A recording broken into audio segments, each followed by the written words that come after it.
All right, what do we have in front of me today? This is a trap bar deadlift. This is a tool we use in the strength and conditioning world. This is one of the 7 exercises I suggest every boxer, every athlete to go ahead and do.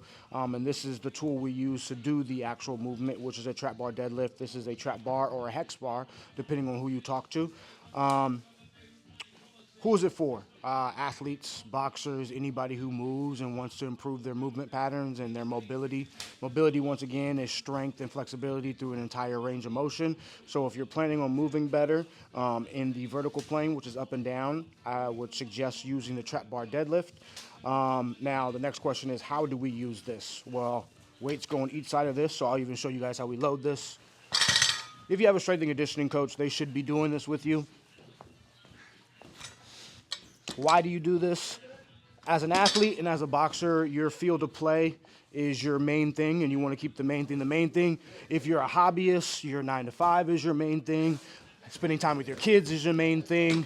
Hanging out with your friends is the main thing. Living life is the main thing. This is just an amplifier. So when it comes to the weight room being an amplifier, we want to be as efficient as possible so we can spend the 45 minutes to 90 minutes we're supposed to be in here and get it out and make sure that it equates to what we want to get better at.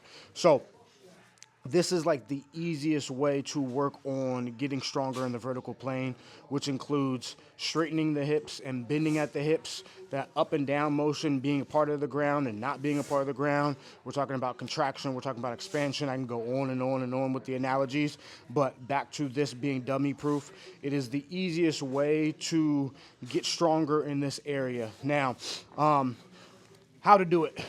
We talk about cueing. What is cueing? Cueing is something either visual or internal that we think about that is going to help us with the actual particular movement.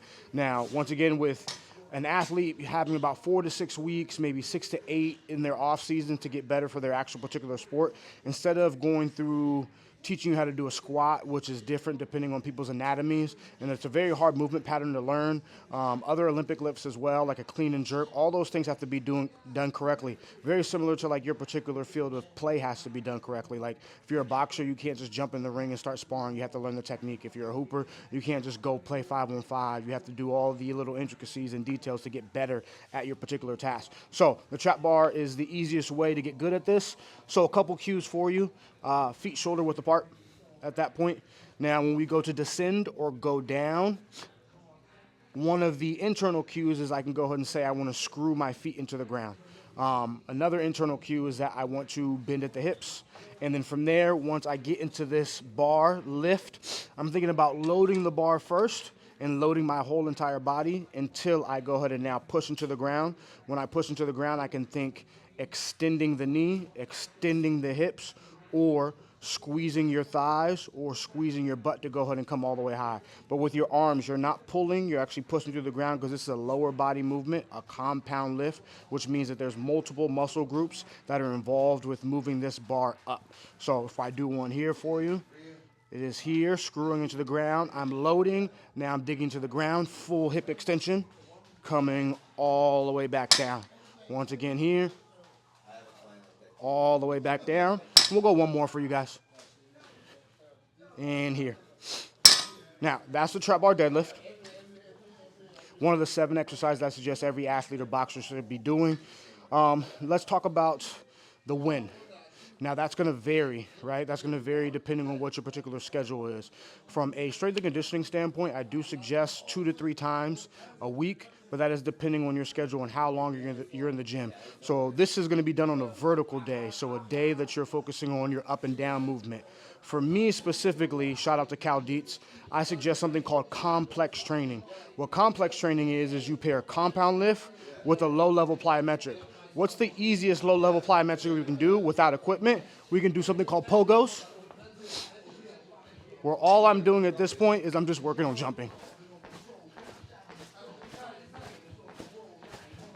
And as I improve, I can now incorporate other jumps. Like I can work on my technique for basketball, where I work on jump technique, my 2-foot jump technique, my 3-foot approach, 5-step approach, my 7-step approach, so that way it applies to basketball. I can also do box jumps. I can do depth jumps. Anything jumping that is incorporating this movement and the muscles necessary to get stronger, and then actually doing what you do in the gym. So this is the trap bar deadlift. If you guys want a complete system of how often you should do this, how many weeks you should be doing this, I have all of that for you guys already.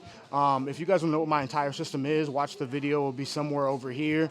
If you want to see the whole entire 7 exercises that I suggest every boxer athlete to go ahead and do, I have that video for you as well. And then also, if you just want to look at all the videos I have on my channel that puts all this together, go on my channel, look at all my other videos. But this is exercise 1 of 7 that I suggest every boxer and athlete to go ahead and do.